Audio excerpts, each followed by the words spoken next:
Good afternoon, everyone, and welcome to this special event hosted by the Athena Swan Committee at the Trinity School of Nursing Midwifery. My name is Gavin, and I'm representing the Athena Swan Committee today, and I'm an Administrative Officer at the School of Nursing Midwifery.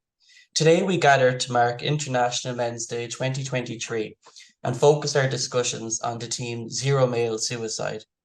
For those who may not be familiar, the Athena Swan Charter is a global framework committed to fostering gender equality within higher education and research.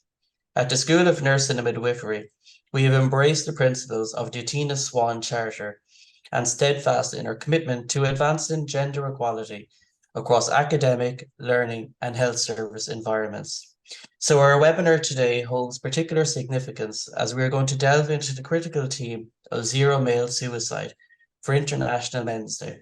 We are honoured to have Sarah Woods, lead for strategy, implementation, stakeholder engagement and education at the HSE National Office for Suicide Prevention, and Dr. Shane O'Donnell, postdoctoral researcher for the National Centre for Men's Health in the South East Technological University, Carlow. So a special thank you to Sarah and Shane for joining us today with your expertise and insights. So please note today that only us, the speakers, will have camera and microphone access, while participants will remain unseen. However, we encourage your active participation in the Q&A session that follows the presentations. So you can submit your questions using the Q&A function of the chat. So once again, thank you all for being here, and I now will pass you over to Sarah and Shane. Thank you. Hello, everybody. Can you hear me okay? Yeah, we can hear you. Yep. Great. Thanks so much, Gavin. It's great to be here today. My name is Sarah Woods, and I'm lead for strategy, coordination, quality and education at the HSE National Office for Suicide Prevention. And I'm here with my colleague, Dr. Shane O'Donnell. I'm just going to share my presentation slides now. So hopefully you can all hear and see me okay. So yeah, I work at the HSE National Office for Suicide Prevention. We're a small office that sits within the HSE, and we're responsible for implementing our national suicide prevention strategy, which is called Connecting for Life. My role really involves working with a range of government departments, public bodies, NGO, community and voluntary sector to implement the actions agreed in the strategy. So we're a small team of about 12 people, and we're based in Stewart's Hospital in Palmerstown in Dublin. And our team has a range of expertise in the areas of communications, research and evaluation, and clinical expertise. We're also the National Coordinator of Suicide Prevention, Postvention and Understanding Self-Harm Training. Before I start today's presentation, I just want to really emphasize the topics discussed in the presentation, such as those of suicide, self-harm, suicide bereavement. They're really emotive topics, and I'd encourage you to please be mindful of your own emotional safety during and after the presentation, and please reach out to someone for support if you find any of the content upsetting or triggering or overly identify with it. If you need to step away from the presentation, please do.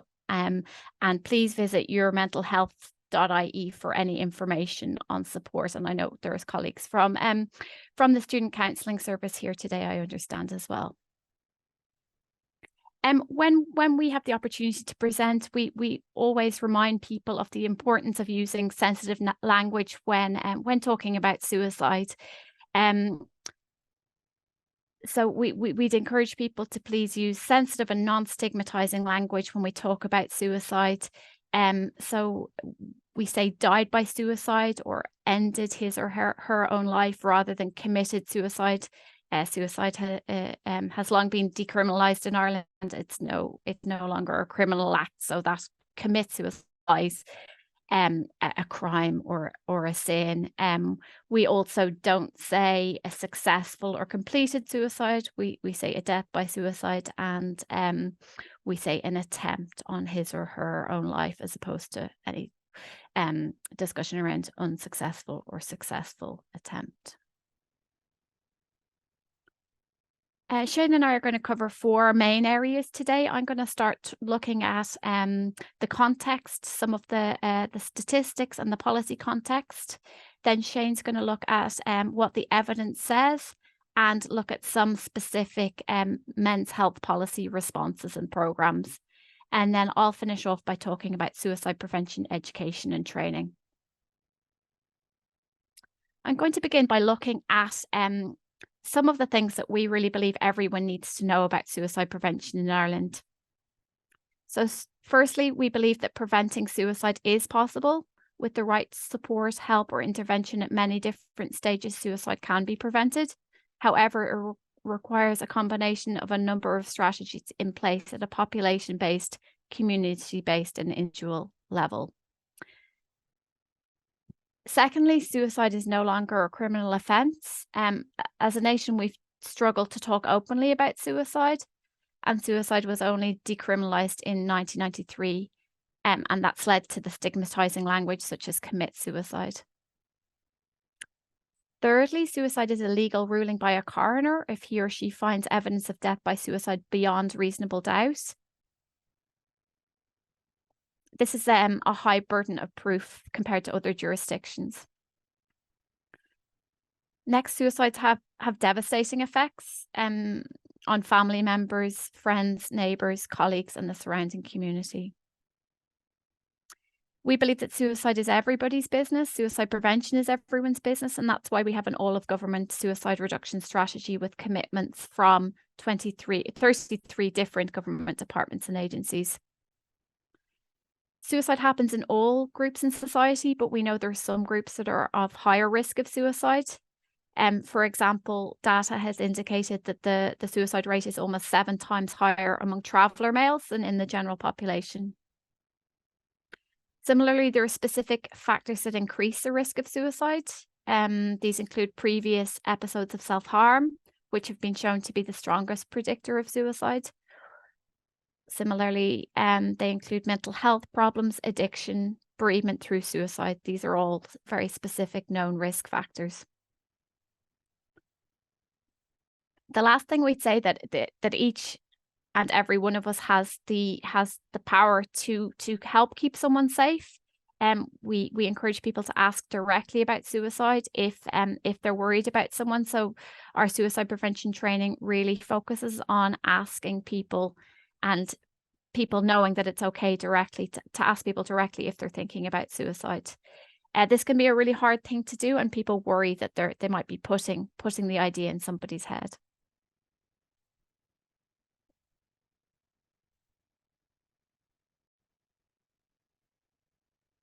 Just going to look at suicide rates in Ireland now. Can everybody hear me okay? Yeah, great, thanks. I just can't see or hear anybody, so just wanted to double check that. So now looking at suicide rates in Ireland. So I mentioned before that a decision whether someone has died by suicide is a legal determination made by coroners, and there's a significant time delay in this process. In the coronial investigation, the inquest, the registration process. So the CSO, the Central Statistics Office, publishes suicide data about 2 years after the event occurred. So there is a significant time lag in when we get the official data, and increasingly there is this phenomenon of late registrations. So even when we get the published year, there can be further data added in subsequent years when deaths are registered late.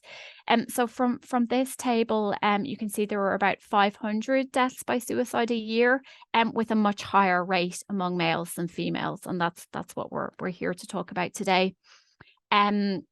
According to the CSO's release in 2019, among young males under 25-year-olds, suicide was the leading cause of death. So that's very stark. For females in the same bracket, it was the third highest cause of death. And just to really emphasize, when we talk about stats, these are real lives. These are real people that lived and are greatly missed by family members and friends. So non-fatal self-harm is a common form of suicidal behaviour, and it's one of the strongest risk factors for suicide. Hospital presenting self-harm is the most severe type of non-fatal self-harm. So in Ireland, we have the National Self-Harm Registry Ireland, which is run by the National Suicide Research Foundation at UCC. And it records and reports on presentations of self-harm to emergency departments, hospital emergency departments around the country. So here is some of the data from that registry, and here you see that the rate for females is a lot higher than the rate for males. So the registry publishes an annual report, and from that we can learn things like new emerging methods or drugs used in intentional overdose. So it's a really important policy informant. Another study from our office is the Irish Probable Suicide Death Study.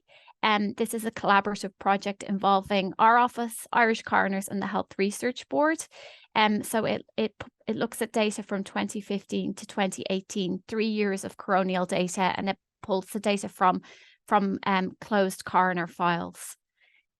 So the CSO data we receive is very minimal, and this coronial data has much more in-depth data. So we can look at some of the characteristics of people who died by probable suicide.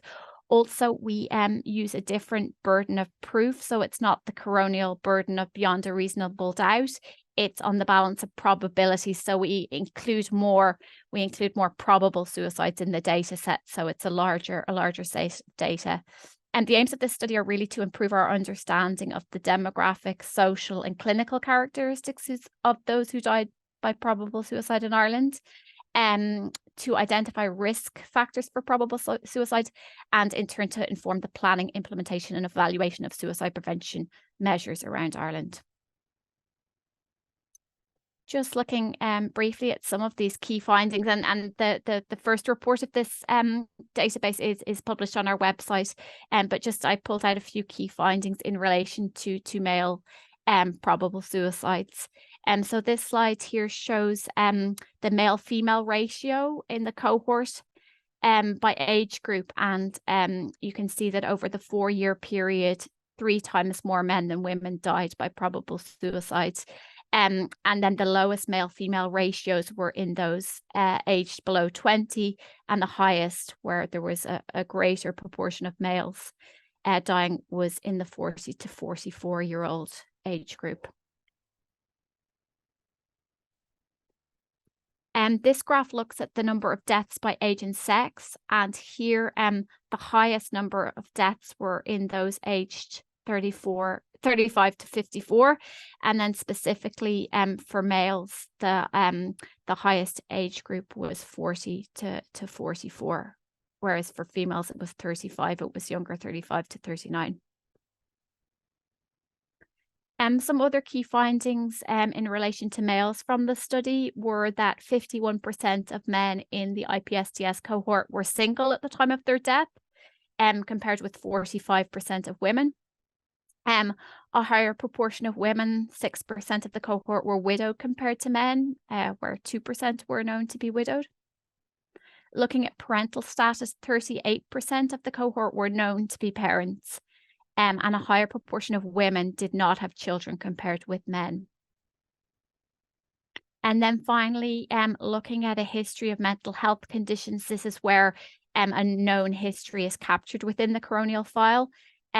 66% of those of the total cohort had a known history of a mental health condition, 79% of women compared with 62% of men. So 62% of men were known to have a mental health condition. Looking at Trinity College specifically, I'd like to acknowledge some colleagues and I think Dr. Louise Doyle and I think some other colleagues who were part of this study are here today. So thank you very much for this piece of work, and just looking at some of those findings. So I understand that 1,329 students completed the survey, and 86% were between the ages of 18 and 26. Of those that completed the study, 68% were female and 27% were male. I think the authors emphasize the likely selection bias with this study, as people who had experience of self-harm or suicidal ideation were more likely to participate. Nonetheless, the study shows that 50% of this cohort reported having self-harmed, and 21% of these were male.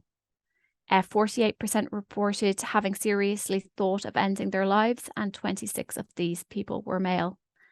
14% of the cohort reported having made a suicide attempt, and 25% of those were male.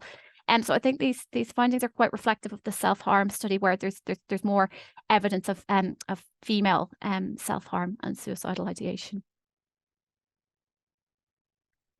Just looking at the policy context, so the role of our office is to implement our current suicide reduction strategy, Connecting for Life. The strategy was developed in 2015 and runs till 2024. The strategy has a vision of an Ireland where fewer lives are lost through suicide, and where communities and individuals are empowered to improve their mental health and well-being. There are 7 strategic goals within the strategy, and goal 3 focuses on targeted approaches for those vulnerable to suicide. So within that, the higher male risk is noted, and then there are priority groups within that, for example, traveller males, who we know are more at risk. We also have local action plans, 10 local regional Connecting for Life plans around the country, and they're supported by 21 regional HSE resource officers for suicide prevention. So you may have worked before with the Dublin resource officer for suicide prevention, and they typically give access to suicide prevention training, etc. About 50% of our budget goes to over 20 charities or NGOs, the logos you can see here on the screen, who work in alignment with specific goals and actions in Connecting for Life. So some of them provide mental health counselling, and many work with Connecting for Life priority groups. So one such organisation is Men's Health Forum Ireland, and with that, I'm going to hand over to Dr. Shane O'Donnell, who's now going to talk specifically about what the evidence says and the men's health policy response. Thanks, Sarah. Thanks very much. Yeah, so I'm on the advisory committee of the Men's Health Forum of Ireland. So the Men's Health Forum of Ireland and National Centre of Men's Health are very interrelated. So I suppose just in terms of giving a bit more context around male suicide. So as Sarah highlighted already, the females tend to have higher rates of anxiety and depression, suicidal ideation, suicide attempt, but men tend to have higher rates of suicide, deaths by suicide. Particularly in high income countries, that ratio is generally 2 to 3 times higher, but it's closer to parity in lower income countries. So this is what's been kind of coined the gender paradox of suicide by an author called Sylvia Canetto. Sarah, would you mind just changing to the next slide? So there's a number of reasons put forward within this paper by Canetto for possible explanations for this gender paradox of suicide. The first one was an underreport. So females are more likely to report more accurate information on their health history, particularly their mental health. So it's proposed that men are underreporting their mental health experiences or past experiences of suicidality. More recently, researchers in Australia have, I suppose, started to call for a change to how doctors diagnose men with anxiety or depression. So they believe that some of the symptoms that men experience might fall outside the standard diagnostic criteria, and have started to develop new scales. So that is a new area of research recently. Another thing is the lethality of means that's used for suicide. So men tend to use more lethal methods of suicide. So if they make a suicide attempt, it's more likely that they might die from that attempt based on the method that they use. The other thing is around delayed help seeking and alcohol misuse. So again, men tend to not seek help. The disparity in help seeking and treatment is perceived to contribute to that, as well as men's increased alcohol misuse. But I suppose the one that I'm going to talk about most today is around gender norms, so social cultural norms associated with masculinity, and that can influence men's health practices and mental ill health experiences. Do you mind just going to the next slide, Sarah? So just a note on sex versus gender. So we're going to be talking about gender today. So just sex refers to the anatomical and physiological, biological characteristics that determine male or female, what's assigned at birth. So things like our chromosomes, our reproductive organs and genitalia, and our hormones. So, earlier theories on men's health tended to focus on this idea of, like biology driving differences in health outcomes. But I suppose what we're going to be talking about today is gender, and gender is culturally and socially defined. So it's the roles, behaviors, the attitudes, and that's associated with being male or female, and I suppose collectively referred to femininities amongst females and masculinities amongst males.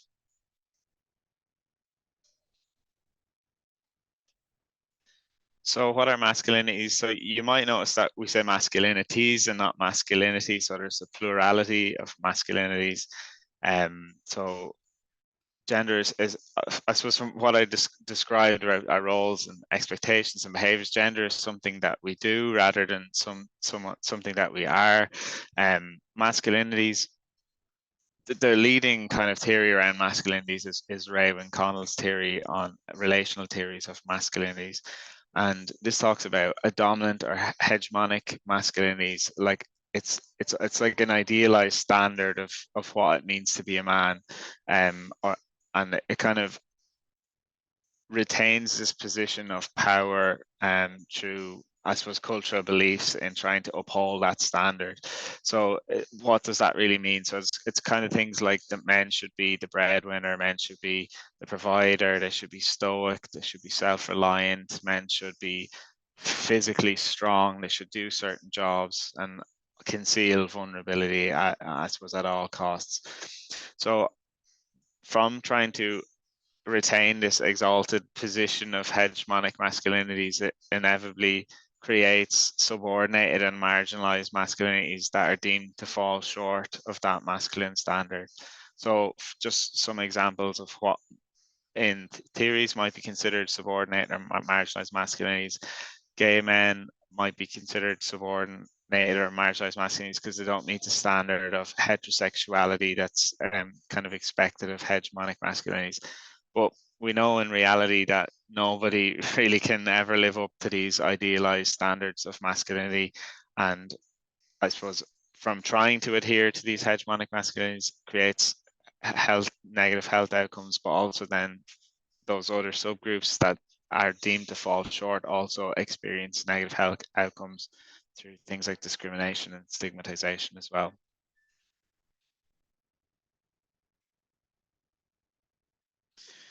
So when I was thinking about how best to explain kind of the evidence base around male suicide risk, there's a recent paper published by Susan Bennett in the University of Glasgow. And if anyone's interested in this, I'd really recommend you read her paper. It's a narrative meta-synthesis of qualitative research. She talks about the 3Ds model of male suicide risk. So the dysregulation, denial, and disconnection from men's emotions, their interpersonal relationships, and of themselves.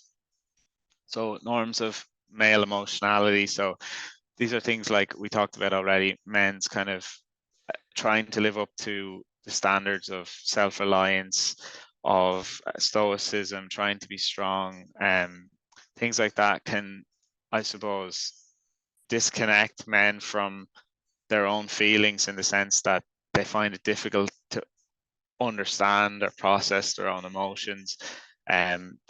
as well, then help seeking is coded as a weakness. So, you know, if they are experiencing mental health difficulty, seeking help from a professional isn't really accepted, because, you know, it goes against that idealized standard that we're talking about. And some men then can engage in more male acceptable outlets like alcohol misuse or drug misuse, which can a lot of times make the problem worse as well. So this is kind of like when earlier on I was talking about alcohol misuse, this is kind of like the theories of why men might have increased alcohol misuse or lower help seeking incidents. So failures to meet the norms of male success. So this is kind of around what men internalize as like not only a loss of job, but a failure of their masculinity. So things like unemployment or a relationship breakdown, financial difficulties. So men tend to really internalize those things, and it's not, as I said, like it's not like they just lost their job. It's that they're failing completely as a man. And I have a few quotes later that I'll show to highlight that. And then finally, disconnection around the male norms of suppressing interpersonal needs. So I suppose men kind of devaluing the importance of interconnectedness or connection with other men, as well the denial of male emotionality and how that can challenge the maintaining and building interpersonal relationships with others, and also how that can result in a difficulty in trusting other people, particularly with other healthcare providers. So just to recap that Sarah had kind of highlighted already, but in Ireland, generally the male suicide rate is 2 to 3 times higher than the female rate. It's the leading cause of death for young men. It's the highest amongst middle-aged men over the past decade, and then there are particularly priority groups that are considered vulnerable. So, you know, there's minority groups, occupational groups, and health-related groups. So in response to this, in men's health in Ireland, so just a bit of context, Ireland was the first country in the world to have a national men's health policy, which was succeeded by the Healthy Ireland Men Action Plan. So the National Centre of Men's Health works, this kind of policy provides a basis of a lot of the work that we do in the National Centre of Men's Health and within the Men's Health Forum of Ireland, which has resulted in a number of funding applications from the National Office of Suicide Prevention, which is on the next slide.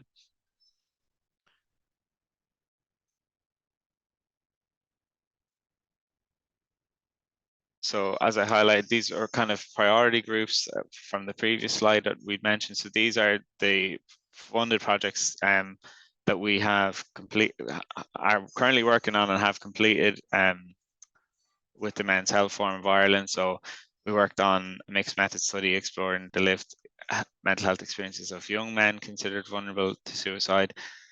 Again, we looked at a subsequent study which was on middle-aged men. Within the middle-aged men study, we also, I suppose, took a kind of an intersectionality approach in that we looked at other vulnerable groups within middle-aged men. So we looked at transgender middle-aged men, gay middle-aged men, traveller middle-aged men.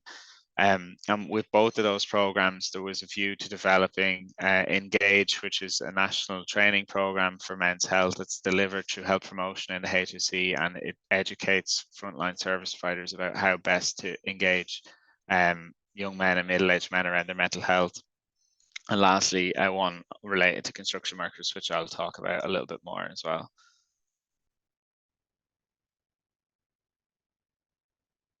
So this is just a couple of key findings from the middle-aged men study, but you can see here like the key themes that came out of that study match very closely to that 3Ds model. So the failure to meet expectations. So for a lot of middle-aged men, middle age was kind of this temporal target that they felt that all of the things they should have achieved in life that was associated with being a man or masculine, you know, middle age is when that should have happened, and when that didn't happen, it caused them significant distress and a real sense of failure. So you can see here from a quote from Arnold: "As a man, you're given these roles that you're expected to play. You work, you marry, you have kids. Outside of that, it's the pub and the bookies. But what if you don't or can't fulfill these expectations?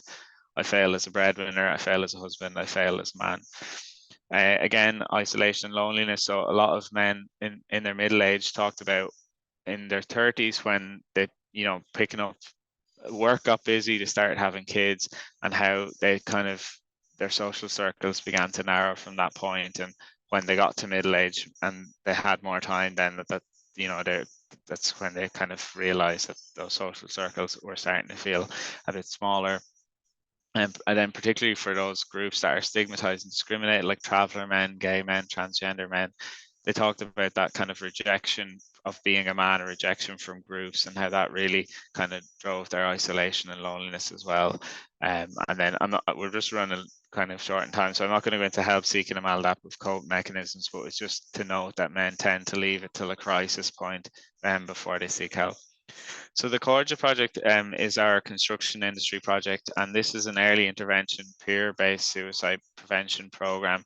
So Corja is just a kind of an acronym for the Construction Industry Alliance to Reduce Suicide. So I suppose what we're developing here is like a tiered kind of suicide prevention training, where different amounts of people on site will be trained in different levels of suicide prevention, and that each person that has obtained certain training will be identifiable on site via a different color sticker on the hard hat. So I suppose the idea is, let's say this construction worker is in distress, there is a portion of people trained in just a general awareness training that is alert or aware to issues on site, that they can spot the signs and symptoms of suicide.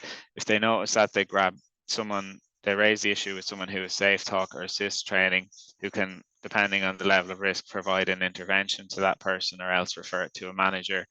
There's a manager training as well, where the manager is, it's a mix between assist and safe talk and additional training on how to kind of promote a more positive culture for mental health on site, and then linked into EAP. So it's kind of like a referral pathway that we're developing. So that project is currently ongoing at the moment.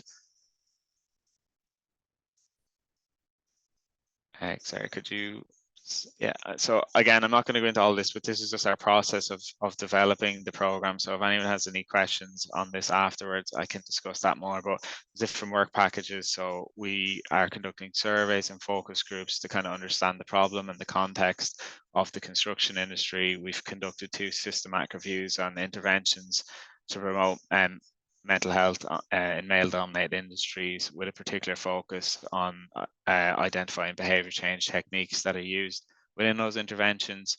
We've conducted co-design workshops and surveys to kind of refine the content of the general awareness training and manager training that we're developing, and this training will be delivered or piloted in Q1 and Q2 of next year, and our primary outcome measures are suicide literacy. Well, our primary outcome measure is intention to seek help and intention to offer help, but also looking at suicide literacy, suicide stigma, and attitudes towards help seeking.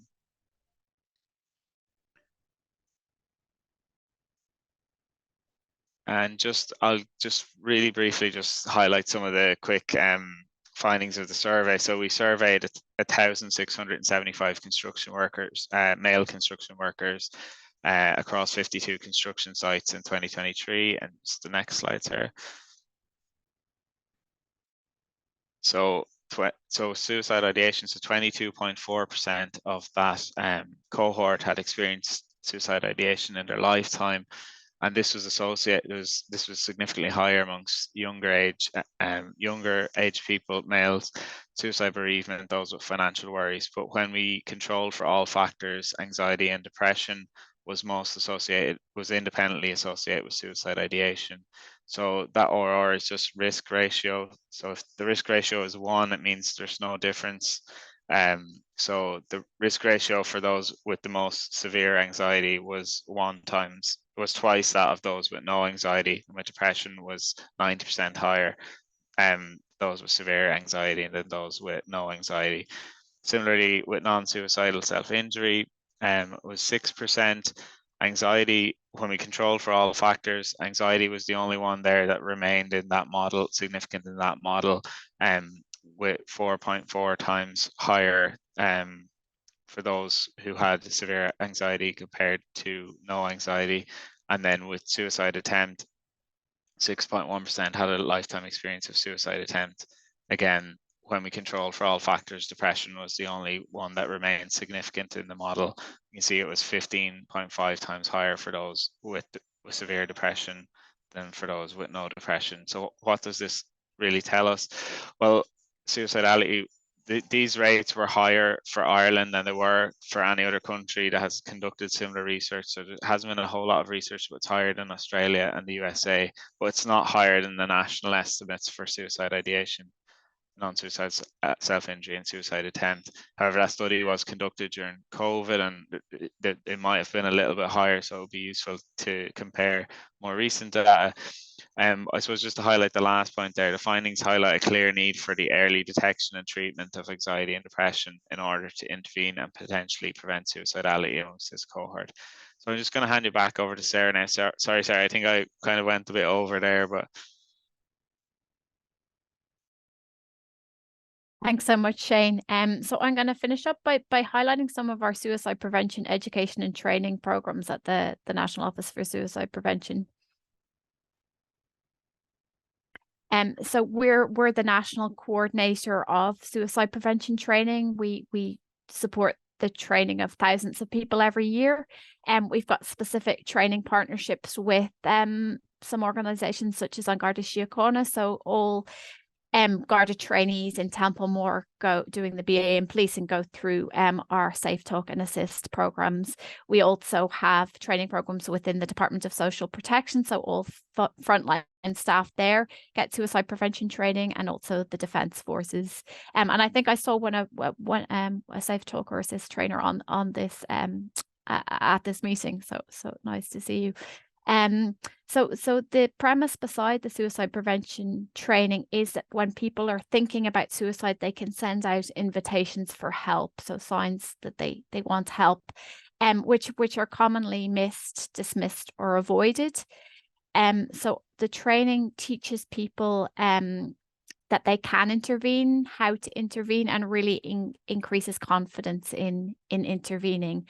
And we know it's a very difficult thing to do. People might feel anxious or nervous, but importantly, people learn that it's the right thing to do. So all the suicide prevention training is evidence-based and gives people skills and confidence to know what to do.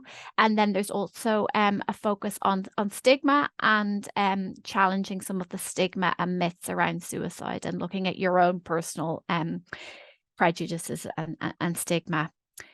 So in the field of suicide prevention, the term gatekeeper refers to individuals in a community who have face-to-face contact with large groups of people. And we talk about designated gatekeepers and emergent gatekeepers. So designated gatekeepers are people like An Garda Síochána, health professionals, people who in the course of their work are likely to come across people in suicidal distress. And emergent gatekeepers are individuals within the community. Really important that as many people within the community are trained as possible, so they have the capacity and skills to connect an individual to support if needed. And our training programs vary in intensity based on the type of audience. So from general public and concerned communities right up to programs for HSE mental health service staff. Our suite of programs then ranges from prevention to intervention to postvention. So that's suicide bereavement. And we also have understanding self-harm programs. Our basic program is an online 90-minute self-directed program called Living Work Start. And that really focuses into tuning into the possibility of suicide, asking about suicide, letting the person know that you're concerned about them and that suicide is serious, and connecting the person to help. This can be accessed through HSE resource officers for suicide prevention. You just get sent a link to do the program in your own time. The next program is called Safe Talk. It's a 3-hour-long program delivered in a face-to-face setting. So that's a little more advanced than the online program, and gives participants very practical skills in identifying, listening to, and responding to someone in distress. it also challenges some of the taboos about suicide. So again, that can be accessed through resource officers for suicide prevention. Assist is for designated gatekeepers. It's a 2-day program, and it really focuses on intervening, developing a safety plan with someone, keeping someone safe, and connecting to further help. Within the program, there's a role play element as well. So some of the evidence, we evaluate all our training programs, and some of the known benefits of the program are improved knowledge of the risks associated with the suicide, positively shaping attitudes towards suicidal behavior, improved awareness of the signs of risk, increased knowledge, enhanced positive attitudes towards and confidence in dealing with people who self-harm, confidence in addressing the issue of suicide and communicating about suicide, increased confidence in dealing with people at risk of suicide, and increased confidence and ability to connect a person at risk of suicide with services. We've recently developed our own suicide prevention training program. Some of the programs we have currently are licensed from Living Works in Canada, and we often hear that some of the scenarios are very North American. So we have developed our own program, which we'll be launching at the end of the year. And within that, we have a range of scenarios. This one that you see on screen is a construction worker scenario. And those scenarios really focus on having really simple conversations, listening, and if you're concerned about someone asking directly if they're thinking about suicide. It then focuses on really working with the person to connect them with help if that's what they want to do, and really just being there for them. And it's very empowering. It's really about everybody having the skills to be able to listen to someone, to ask them about suicide, and to keep them safe and connect them with services if that's appropriate. So I'd like to say thank you so much for your time, for inviting us here again, just to really emphasize, if you're concerned about you or anyone else, please visit your mentalhealth.ie for information and signposting, as well as on-campus services. Obviously, there's the mental health information line that you can call day or night. There's also a range of NGO services, Pietas, Samaritans, etc. For any information on our strategy, our progress reports, our research reports, you can visit connectingforlifeireland.ie. Any questions, email, or there's our Twitter handle. Thanks very much.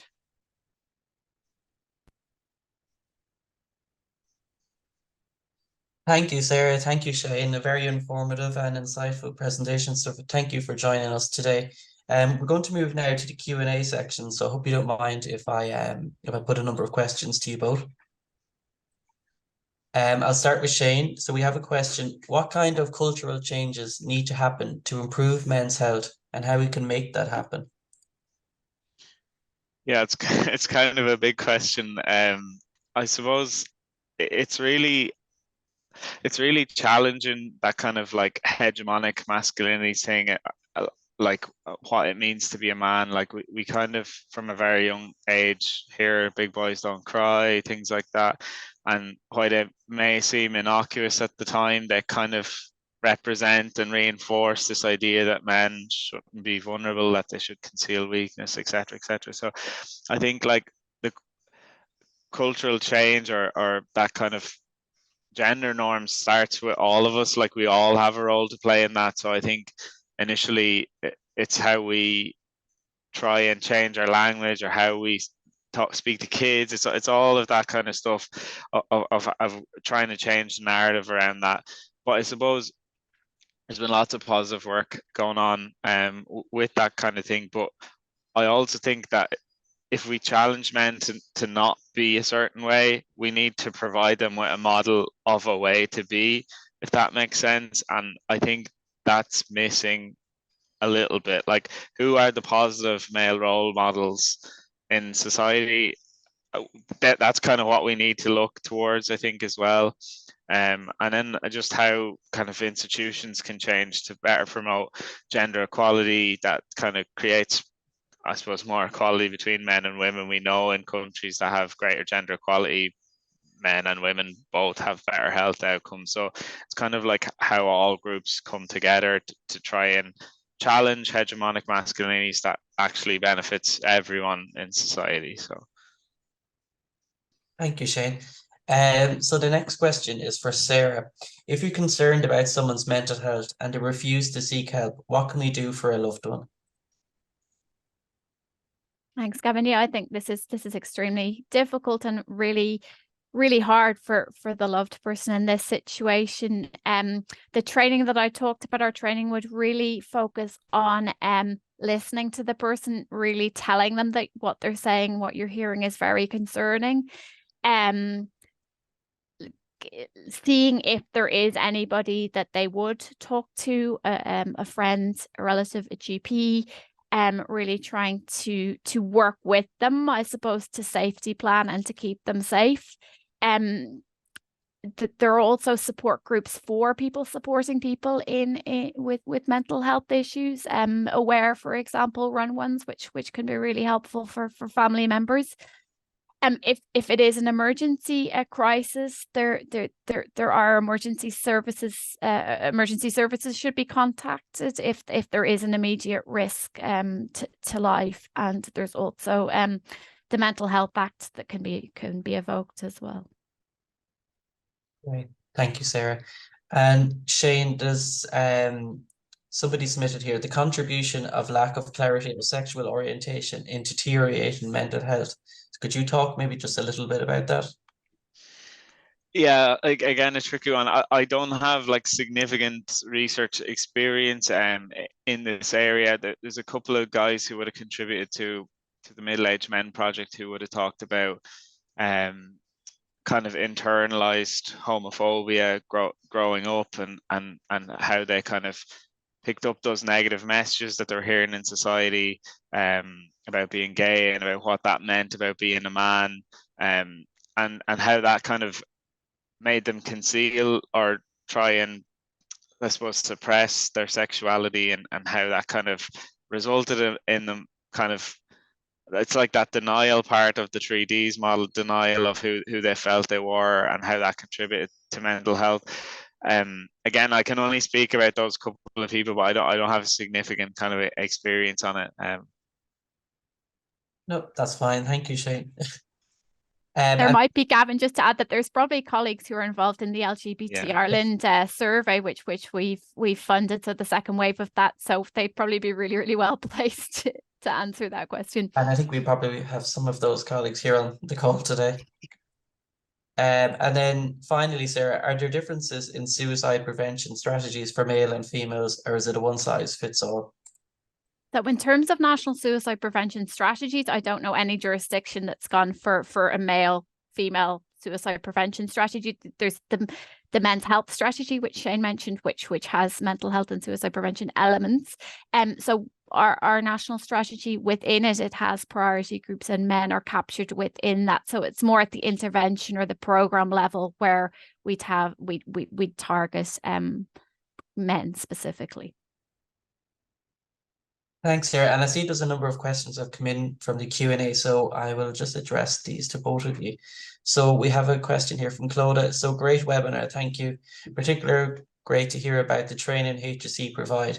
Can I ask if these courses can be accessed by the community and charity groups, and if there's a cost for these courses, and can they be assessed or accessed by interested individuals? Absolutely, they're for everyone, and they're absolutely free of charge. I should have mentioned that they're fully funded by the HSE. So if you go on to and we'll put this in the chat afterwards, www.nosp.ie/training, you'll have details of all the training courses and how to access them. Generally, you go to your community health organisation area or county and contact the person there. And depending on the area, there might be a wait, but you can see there's a booking system online as well, so you can see where availability is. Brilliant, thank you. And maybe if you want to send them on, we could email them out to Yep. the attendees if that works. And I have a question here then from Tanya. How can I access, oh, you answered that question. And then men as a minority working in an area dominated mostly with women. How would you suggest that men group still is represented, especially with mental health and well-being? Uh, I suppose like things like an Athena Swan committee in the School of Nursing is a very good opportunity for that, hosting events such as this. Again, in lots of organizations, I don't know the context, it kind of depends on the context, but lots of organizations have equality, diversity, inclusion committees. So I suppose it's joining committees like that, it's having your voice heard, but I suppose we need to be careful as well when we talk about gender equality and men being unequal in that. I suppose to really give it context, men are unequal in some areas of health inequities. So I suppose just need to be kind of careful around those conversations too. But I suppose it's just kind of putting forward the points of where men can be better supported in those arenas and stuff. Yeah, through those kind of committees and on organizations. Great, thanks, Shane. And then finally, we just have one last question from Mida. So thanks so much, great webinar. I wonder if you have found strategies that you would recommend to encourage and give permission to men to speak about their mental health among friends and to seek help if necessary. It's a really good question. I can just speak from personal experience on this. Everyone has mental health issues, including myself in the past. So I like to give permission. I feel like with men, it's kind of like everyone believes like no one wants to talk about it. But then if you ask everyone, would they be willing to support their friend? They would all say yes, because men want to look out for each other. So it's kind of like, to give permission, it's almost like you have to be the brave one to take that first step. And from personal experience, anytime I've ever talked about, or maybe I'm lucky I have good friends, but anytime I was struggling with my friends, they were always there to support, always there to help. And the more those conversations I have, particularly outside of the pub, those conversations happen in the pub and then everyone acts like it never happened.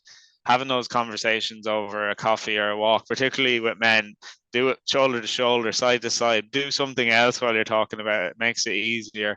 And the more you do that, then the more there is permission to talk about it on a more kind of continuing basis. Yeah. So it's the biggest, it's the toughest step to take, is to be the first one to do that. But if it's reciprocated, you'll be so glad. Yeah, no, that's really great advice. Thank you so much for that, Shane. So that is, one more question, and I think we'll finish at that. Is there a percentage breakdown of it at risk groups within the suicide deaths? Which I think you. So within the CSO data, there's very top line breakdown. So there's male, female, there's age. And I think that's it. Within our Irish probable suicide death study, we were able to break it down further, so we can look at things like occupation, parental status, adverse life events such as bereavement. So we can send on the link to that and you'll be able to see how the statistics are broken down. That would be great. Yeah, thank you, Sarah. And we can send that on for you then. Yeah, so that's the last of the questions. So I just like to thank you again, Shane and Sarah, for joining us today for a very important discussion, but it's great to have it here. Yeah, so thank you.